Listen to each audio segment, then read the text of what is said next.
Hello guys, this is Rich TV and welcome back to my channel. But if you all started devotional guys, I'd like to shout out the following person channel na nagpunta rito at nag-join sa devotional. Of course, I have to shout out first my members, Heart Ponsalan, Mami Rose Crop, Yang TV, Connie Vlog, and Ping Bertolpo. And then shout out na rin kay Liwa Coteco, Nathaniel Balmoria, Friends Shandog, Will Lawrence Chonco, Nathaniel Abilia, Micaela Lazaro, Mary Jane Ispares, Ashley Moreno, Trixie Claire, Kim Caso, Neil Bisnar, Alan Llagas, Kyle Dawajas, Dale Ramos, Lirian Lovitos, Kim Lago, Heart Ponsalan, Mami Rose, The Yans TV, Connie Blog, Pimber Tolpo, Retro Blog, Michael Aburita, Foreman's Work, Juslinko Studio, SSC TV of Korea, and to those who did not join us during the premiere but still nagpunta pa rin dito para manood at makinig sa devotional. God bless us all, guys.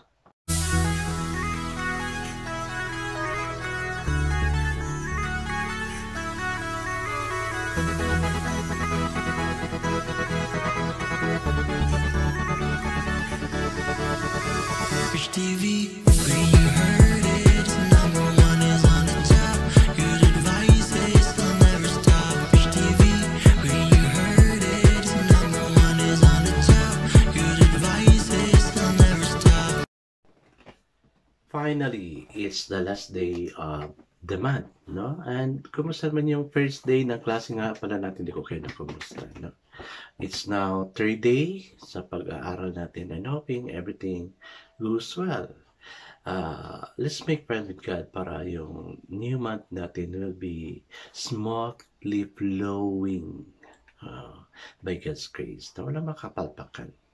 Everything will be blessed by God so we can really move on. Walang kahirapan, walang pangyayari masama sa buhay natin. Palaban tayo kay Lord. I guess let's not proceed to our devotional. Let's open our Bible to Genesis chapter 15. We have just read from verses 1 to 10. Ano kasi sana the whole chapter ang basahin natin. No?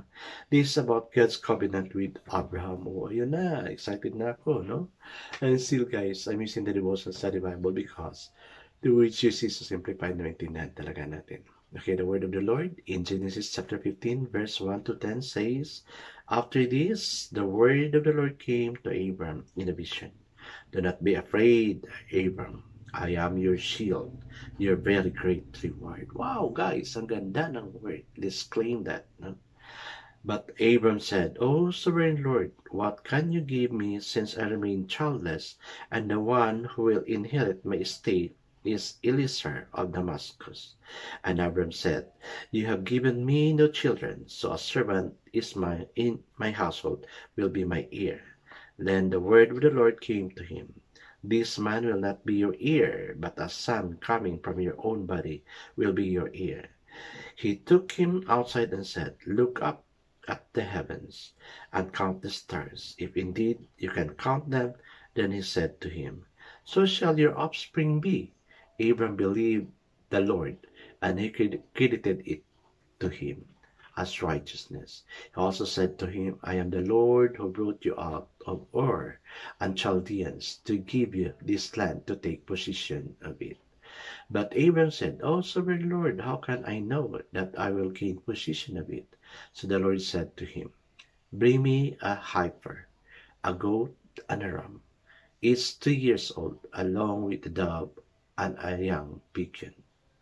Abraham brought all this to him, cut them in two, and arranged the halves opposite each other. The birds, however, he did not cut in half. Then the birds of prey came down on the carcasses, but Abraham drove them away. Amen and amen. Okay guys, let's now pray. Lord, Abram experienced a different miracle because it was a covenant you made with him, O Lord God. Wala siyang anak, but yet you promised him to have a child who will inherit all his possession because Abraham is rich because of your greatness and power. Same way with us, O Lord God.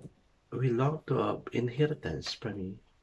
so we can share it to people around us, O Lord God, as an ear. Lord, we'll also take how the way you have given Abraham or Abram a covenant, O Lord. Lord, bless us, O God. Bless us, Lord, the way you bless Abraham, O Lord God. Countless blessing, numerous children, O Lord God, and is, ang katotohanan naman, O Lord God. Di na mabilang ang mga tao ngayon sa mundo. Lord, thank you for making us one of them, O Lord God, na naging anak mo. In Jesus' name we pray. Amen and amen. The focus verse for this evening, guys, is found in Genesis 15:1. It says, "After this, the word of the Lord came to Abram in a vision. Do not be afraid, Abram. I am your shield, your very great reward." Amen. So the title of our devotion for this evening, guys, is God is our shield. Amen. The COVID-19 virus is still around. As of this writing, too many medical experts are saying that the worst is over, while most of us have been moving forward with our lives. There are still many who are feeling anxious, frightened, and unsafe. Abram experienced negative things at Canaan, in the land of the Lord promised to give him. Though he was able to overcome these things successfully, they had the potential to affect him to the point that he would live in fear, considering that he was a stranger in the land and surrounded by people from different races. So God, in his omniscience and compassion, gave this assurance to Abram: I am your shield, your very great reward. He was assuring Abram that he had no reason to fear anything, for he himself will protect him and his family from all harm. We too have many reasons to live in fear, given the state of the world today. We have the ongoing pandemic, war and rumors of wars, violence and criminality, and economic crisis. But we have a promise from God's word. So do not fear, for I am with you, in Isaiah 41:10a. Let us believe that the Lord is our rock, our fortress, our deliverer, our shield, the horn of our salvation, and our stronghold, in Psalms 18:2. Let us choose to trust him in his word. Amen and amen. Yes, guys, ako I always use God's tower. The righteous run into it and we are saved. I also use God is my shepherd kasi siya man talaga yung shepherd natin.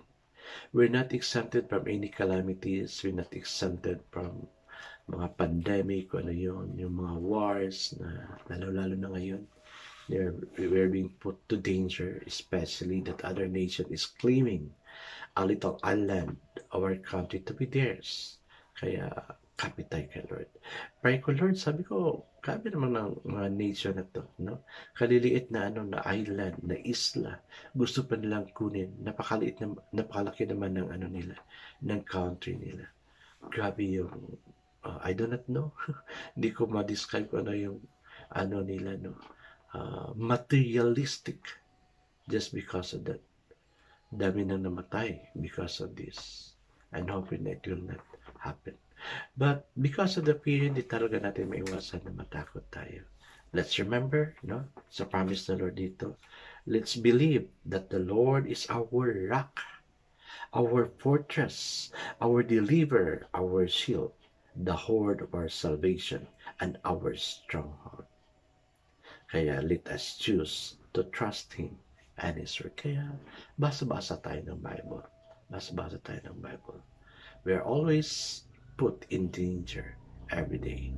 Kaya suggestion ko is basa tayo ng Bible. I guess let's now pray. Lord God, you are our strength and our shield, and we will trust in you. Amen and amen. Guys, remind you again, let us choose to trust him and his words. Amen. God bless us all, guys, because I know God shall bless us 10 times better. This again, it's Rich TV. Kita-kita tayo ulit sa muli. Paalam!